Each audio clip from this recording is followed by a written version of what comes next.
Hi all, അസ്സലാമു അലൈക്കും. Welcome back to Silnas kitchen.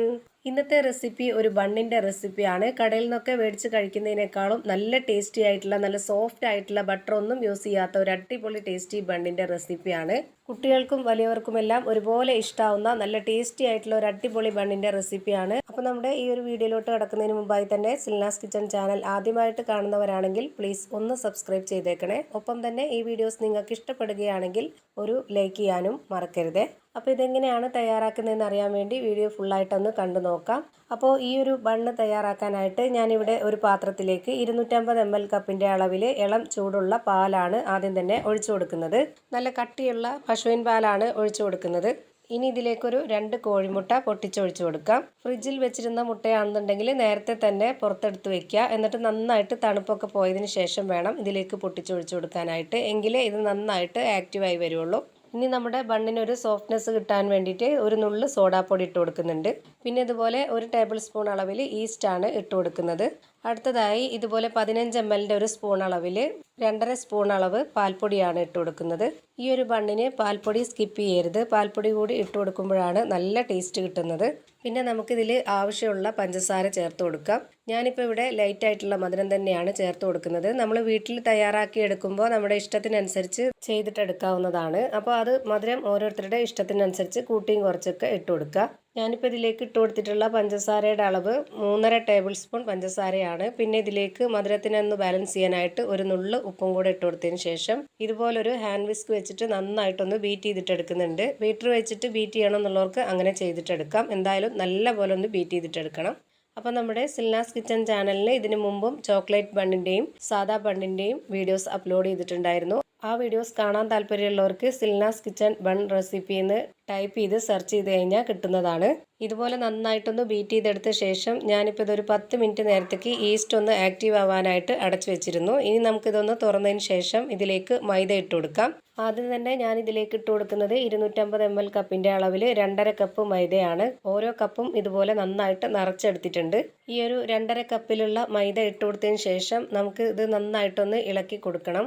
എന്നിട്ട് നമുക്ക് പോരാന്നുണ്ടെങ്കിൽ മാത്രം പിന്നീട് മാവ് ഇട്ട് കൊടുത്താൽ മതി. ഇനിയിപ്പോൾ ഈ ഒരു മാവ് ഇതിൽ കറക്റ്റ് ആണോ എന്നറിയാൻ വേണ്ടി ഞാൻ ഒന്നുകിൽ കൈ വെച്ചിട്ടോ അല്ലാന്നുണ്ടെങ്കിൽ ഇതുപോലെ എന്തെങ്കിലും വെച്ചിട്ടോ നന്നായിട്ടൊന്ന് ഇളക്കി യോജിപ്പിച്ച് കൊടുക്കുക. ഇപ്പോൾ നമ്മുടെ മാവ് കുറച്ച് ലൂസായിട്ടാണ് ഇരിക്കുന്നത്. അപ്പോൾ ഒരു 1/2 കപ്പ് അളവിലും കൂടെ ഇതിലേക്ക് പൊടി ഇട്ട് കൊടുക്കാം. അപ്പോൾ ടോട്ടലായിട്ട് ഇതിൽ വേണ്ടി വന്നിട്ടുള്ളത് 250 ml കപ്പിൻ്റെ അളവിൽ 3 കപ്പ് മൈദമാവാണ്. ഇനി ആദ്യം തന്നെ ഈ മാവെല്ലാം കൂടി നല്ലപോലെ ഒന്ന് സെറ്റാക്കി എടുക്കാൻ വേണ്ടി ഈ ഒരു പാത്രത്തിൽ തന്നെ വെച്ചിട്ട് നന്നായിട്ട് ഇതുപോലെ ഒന്ന് കുഴച്ചിട്ടെടുക്കാം. ബണ്ണ് നല്ല സോഫ്റ്റ് ആയിട്ട് ഇരിക്കണമെന്നുണ്ടെങ്കിൽ ഒരു 10 മിനിറ്റ് നേരത്തേക്കെങ്കിലും ഇത് നന്നായിട്ട് കുഴച്ചിട്ടെടുക്കണം. അപ്പോൾ മാവ് നല്ല പോലെ ഇതുപോലെ യോജിപ്പിച്ചെടുത്തതിന് ശേഷം ഞാനിത് കൗണ്ടർ ടോപ്പിലേക്ക് ഇട്ട് കൊടുത്തിട്ട് ഇതുപോലെ നന്നായിട്ടൊന്ന് കുഴച്ചിട്ടെടുക്കുന്നുണ്ട്. ഒരു 10 മിനിറ്റ് നേരം ഇതുപോലെ നന്നായിട്ട് കുഴച്ചിട്ടെടുത്ത ശേഷം ഞാൻ ഈ മാവ് ഇതുപോലെ ഒന്ന് കൈകൊണ്ട് നന്നായിട്ട് പരത്തി കൊടുക്കുന്നുണ്ട്. ഈ ഒരു ബണ്ണ് കാണാനൊരു ഭംഗിക്ക് വേണ്ടിയിട്ടും കടിക്കാനൊരു ടേസ്റ്റിന് വേണ്ടിയിട്ടും ഞാൻ ഇതുപോലെ കുറച്ച് ടൂട്ടി ഫ്രൂട്ടിയാണ് ഇട്ട് കൊടുക്കുന്നത്. 2 കളറിലുള്ളതാണ് ഇട്ട് കൊടുത്തിട്ടുള്ളത്. എന്നിട്ട് ഈ മാവിനെ ഞാൻ ഇതുപോലെ ഒന്ന് തിരിച്ച് മടക്കിയിട്ടാണ് നന്നായിട്ട് വീണ്ടും ഒന്ന് കുഴച്ചിട്ടെടുക്കുന്നത്. ഇങ്ങനെ ചെയ്യുന്നത് ഇതിൻ്റെ ഉള്ളിലേക്കൊക്കെ ആ ഒരു ടൂട്ടി ഫ്രൂട്ടി എത്താൻ വേണ്ടിയിട്ടാണ്. ബട്ടർ ചേർത്ത് കൊടുക്കാതെയാണ് ഞാനിപ്പോൾ ഈ ഒരു ബണ്ണ് തയ്യാറാക്കുന്നത്. ബട്ടറിലും നമുക്ക് ചെയ്തിട്ടെടുക്കാം. ബട്ടറിൽ തന്നെ ഞാൻ മുന്നേയും ചെയ്തിട്ടുണ്ട് 1-2 വീഡിയോസുകൾ. ബട്ടർ ഇല്ലാതെയും ചെയ്തിട്ടെടുത്താൽ ടേസ്റ്റ് ഉണ്ടാവുമെന്ന് അറിയാനൊക്കെ കൂടിയാണ് ഞാൻ ഇതുപോലെ ചെയ്തിട്ടെടുത്തിട്ടുള്ളത്. എന്തായാലും നല്ല സോഫ്റ്റ് ആയിട്ട് നല്ല ടേസ്റ്റി ആയിട്ടുള്ള ബണ്ണ് തന്നെയാണ് റെഡിയായി കിട്ടിയിട്ടുള്ളത്. അപ്പോൾ ഞാനിപ്പോൾ ഇതാ ഈ ഒരു മാവ് നന്നായിട്ട് കുഴച്ചിട്ട് ഇതുപോലൊരു ബോൾസ് ആക്കി എടുത്തിട്ടുണ്ട്. ഇനി നമുക്കിതൊന്ന് റെസ്റ്റ് ചെയ്യാനായിട്ട് വെച്ചിരിക്കണം. ഒരു 20 മിനിറ്റ് നേരം ഇതുപോലെ ഒന്ന് അടച്ചു വെച്ചിട്ട് എടുത്ത് നോക്കാം. ഇപ്പോൾ ഇതാ മാവെല്ലാം നല്ല ഡബിൾ ആയിട്ട് ഇരിപ്പുണ്ട്. ഇപ്പോൾ ഇതാ കാണുമ്പോൾ തന്നെ നിങ്ങൾക്ക് അറിയാൻ പറ്റുന്നുണ്ടാവും നന്നായിട്ട് നല്ല പോലെ ഈ മാവ് പൊങ്ങി വന്നിട്ടുണ്ട്. ഇനി നമുക്കിത് ഓരോരുത്തരുടെ ഇഷ്ടത്തിനനുസരിച്ച് ചെറിയ ചെറിയ ബോൾസ് ആക്കിയിട്ട് എടുക്കണമെന്നുണ്ടെങ്കിൽ അങ്ങനെ ചെയ്യാം. അല്ലാന്നുണ്ടെങ്കിൽ ഞാനിപ്പോൾ ഇത് വലിയൊരു ബോൾസ് ആക്കിയിട്ടാണ് വെക്കുന്നത്.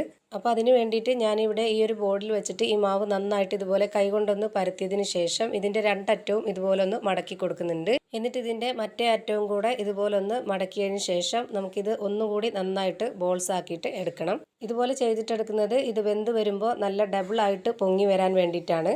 അപ്പോൾ ഞാനിപ്പോൾ ഇതാ ഇതുപോലെ നന്നായിട്ട് റെഡിയാക്കി എടുത്തിട്ടുണ്ട്. ഇനി ഇത് ബേക്ക് ചെയ്തിട്ടെടുക്കാൻ വേണ്ടിയിട്ട് കേക്കൊക്കെ ബേക്ക് ചെയ്യുന്ന ആ ഒരു മൗൾഡിലാണ് വെച്ച് കൊടുക്കുന്നത്. ഇതിൽ ഒട്ടിപ്പിടിക്കാതിരിക്കാൻ വേണ്ടിയിട്ട് ഞാൻ കുറച്ച് ഓയിലൊന്ന് സ്പ്രെഡ് ചെയ്ത് കൊടുത്തിട്ടുണ്ട്. എന്നിട്ട് ഇതിന് മുകളിലേക്ക് 2 കളറുള്ള ഇതുപോലുള്ള ടൂട്ടി ഫ്രൂട്ടി വെച്ച് കൊടുക്കുന്നുണ്ട്. ഇപ്പോൾ ഇതാ മുഴുവനായിട്ടും ഇത് വെച്ച് കൊടുത്തിട്ടുണ്ട്. ഇപ്പോൾ കാണാൻ തന്നെ നല്ല ഭംഗിയുണ്ട്. ഇനി ഇത് ബേക്ക് ചെയ്തിട്ടെടുക്കാൻ വേണ്ടിയിട്ട് ഇതുപോലൊരു അലുമിനിയത്തിൻ്റെ പാത്രത്തിനുള്ളിലേക്ക് ഒരു റിങ് ഇറക്കി വെച്ചതിന് ശേഷം ഈ ഒരു മൗൾഡും കൂടെ ഇറക്കി വെച്ച് കൊടുത്തിട്ട് ഇതൊന്ന് അടച്ചു വെച്ച് വേവിച്ചെടുക്കുന്നുണ്ട്. ഓവണിൽ വേവിച്ചെടുക്കുന്നവർക്ക് അങ്ങനെ ചെയ്യാം, അല്ലാത്തവർക്ക് ഈ ഒരു രീതിയിലും വേവിച്ചെടുക്കാവുന്നതാണ്. ഇത് വേവാനായിട്ട് വെക്കുന്നതിന് മുമ്പ് തന്നെ ഈ ഒരു അലുമിനിയത്തിൻ്റെ പാത്രം ഒരു 5 മിനിറ്റ് നേരം പ്രീഹീറ്റ് ചെയ്ത് വെച്ചിരുന്നതാണ്. അതിനുശേഷം ഒരു 40 മിനിറ്റോളം വേണ്ടി വന്നിട്ടുണ്ട് ഈ ഒരു ബണ്ണ് വെന്ത് കിട്ടാനായിട്ട്. ഈ ഒരു ബണ്ണ് കടയിൽ നിന്ന് മേടിക്കുന്നതിനേക്കാളും നല്ല സോഫ്റ്റ് ആയിട്ടാണ് തയ്യാറായി കിട്ടിയിട്ടുള്ളത്. ഇത് നിങ്ങൾക്ക് കാണുമ്പോൾ തന്നെ അറിയാൻ പറ്റുന്നുണ്ടാവും. അപ്പോൾ ഇത് അടിപൊളി ടേസ്റ്റി ആയിട്ടുള്ള ഒരു ബണ്ണാണ് റെഡിയായി കിട്ടിയിട്ടുള്ളത്. ബട്ടറും ഓവണും ഒന്നും ഇല്ലാതെ തന്നെ നല്ല കിടിലൻ ടേസ്റ്റി ആയിട്ടുള്ള ഒരു ബണ്ണ് റെഡിയായി കിട്ടി. അപ്പോൾ ഇത്രയേ ഉള്ളൂ ഇന്നത്തെ വീഡിയോ ഇഷ്ടമായാൽ ലൈക്ക് ചെയ്യാനും കമൻറ്റ് ചെയ്യാനും ഷെയർ ചെയ്യാനും മറക്കരുത്. അതുപോലെ തന്നെ ഞാനിടുന്ന പുതിയ വീഡിയോസ് നോട്ടിഫിക്കേഷനായിട്ട് കിട്ടുന്നതിന് വേണ്ടി സബ്സ്ക്രൈബ് ചെയ്ത് ബെല്ലൈക്കൺ അമർത്തി അതിൽ ഓൾ എന്ന ഓപ്ഷൻ എനേബിൾ ചെയ്ത് കൊടുക്കാനും മറക്കരുത്. പുതിയൊരു വീഡിയോയുമായി വീണ്ടും വരും. Thank you for watching.